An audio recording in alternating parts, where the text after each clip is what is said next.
வணக்கம் மக்களே, இது உங்களுடைய இப்போ திரையின் பிக் பாஸ் ஸ்பெஷல். இந்த ஷோவில் நம்ம யாரை பற்றி பேச போகிறோம் அப்படின்னா, ஒரு சூப்பர் லேடி உள்ளே இருக்காங்க அப்படின்ற மாதிரி தான் அவங்க இப்போ ப்ரொஜெக்ட் பண்ணிட்டு இருக்காங்க. ஸோ அவங்கள பற்றி தான் பேச போகிறோம். ரம்யா ஜோ அவங்க தான். ஸோ அந்த ரம்யா யார் அப்படின்னு சொல்லி பார்க்கும்போது, அவங்க ஃபர்ஸ்ட் டே அந்த விஜய் சேதுபதி இன்ட்ரோடக்ஷன்லேயே பார்த்தீங்க அப்படின்னா பயங்கரமாக அழுது அவங்க எவ்வளோ கஷ்டப்பட்டிருக்காங்க அப்படின்ற மாதிரிலாம் சொல்லிட்டு உள்ளே வந்தாங்க. ஸோ உள்ளே வந்ததுக்கப்புறமுமே பார்த்தீங்கன்னா அந்த சூப்பர் டீலக்ஸ் அவங்க பிக் பாஸ் டீம் அப்படின்னா பிரிச்சதுக்கு அப்புறம் ரம்யா உள்ள உட்காந்து வேலை சொல்லிட்டு இருக்கும்போது இவர் வாட்டர்மெலன் ஸ்டார் வருவாரு, அவர் அந்த கண்ட்ரி அப்படின்னு சொல்லி ஏதோ ஒன்று திட்டிடுவார்ல, அப்ப ஆரம்பிச்சது அவங்க சவுண்டு உள்ள என்னமோ பேசுறாங்கடா அப்படின்னு சொல்லி இந்த குழாயடி சண்டையில பெண்கள் பேசுவாங்க அந்த மாதிரி வரைஞ்சு கட்டிட்டு வந்தாங்க. நீ எவனா வேணா இருந்துட்டு போ, என்ன எப்படி நீ அப்படி பேசுவ அப்படின்ற அளவுக்கு அவங்க பயங்கரமா திட்ட ஆரம்பிச்சாங்க. சவுண்டு எகிருச்சு.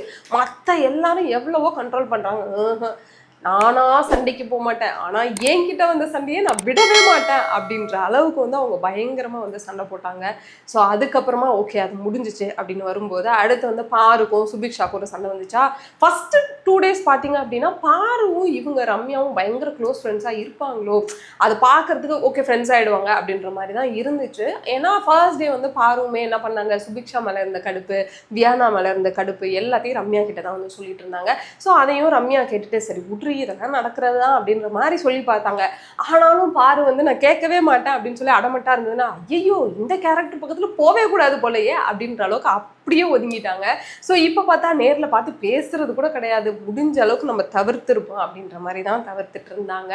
ஆனாலும் எந்த பிரச்சனை இருந்தாலுமே அவங்களுக்கு அது சரின்னு பட்டுச்சுன்னா யாரு பக்கம் நியாயம் இருக்கோ அந்த பக்கம் போய் நின்றுட்டு இருக்காங்க, அவங்களுக்காக சண்டையும் போட்டுட்டு இருக்காங்க.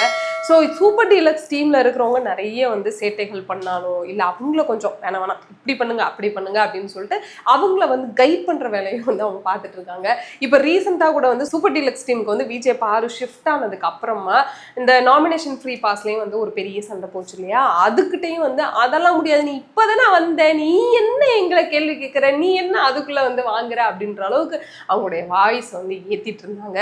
ஸோ பயங்கரமா விஜய் பாரு கிட்ட சண்டை போட்டு நீ சொல்லக்கூடாது நான் சொல்றேன் அப்படின்ற மாதிரி பிரவீன் காந்தி சார்கிட்டையும் அதே தான் பண்ணாங்க. நீங்க சொல்லாதீங்க சார் நாங்க சொல்றோம் அப்படின்ற மாதிரி இருந்தது.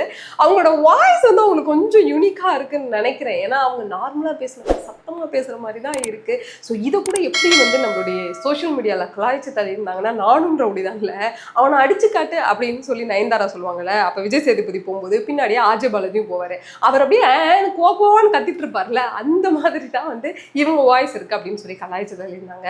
ஆனா அப்படி இல்லைங்க.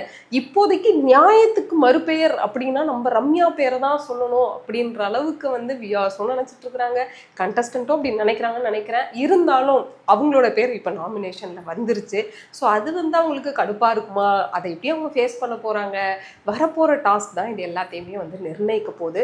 ஸோ இப்போ வரைக்கும் பார்க்கும்போது ரம்யா ஓகே நடுநிலையா இருக்காங்கப்பா, இவங்க அந்த சைடும் கிடையாது இந்த சைடும் கிடையாது, துஷ்டனை கண்டா தூர விலக்கு அப்படின்ற மாதிரி இப்போதைக்கு ஒரு 2-3 பேர்த்திட்ட மட்டும் அப்படியே விலகி நிற்கிறாங்க அப்படின்ற மாதிரி தான் தெரியுது.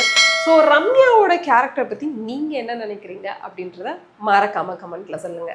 ஸோ நீங்கள் பார்த்துட்டு இருக்கிறது இப்போ மீடியாவின் பிக் பாஸ் ஸ்பெஷல்.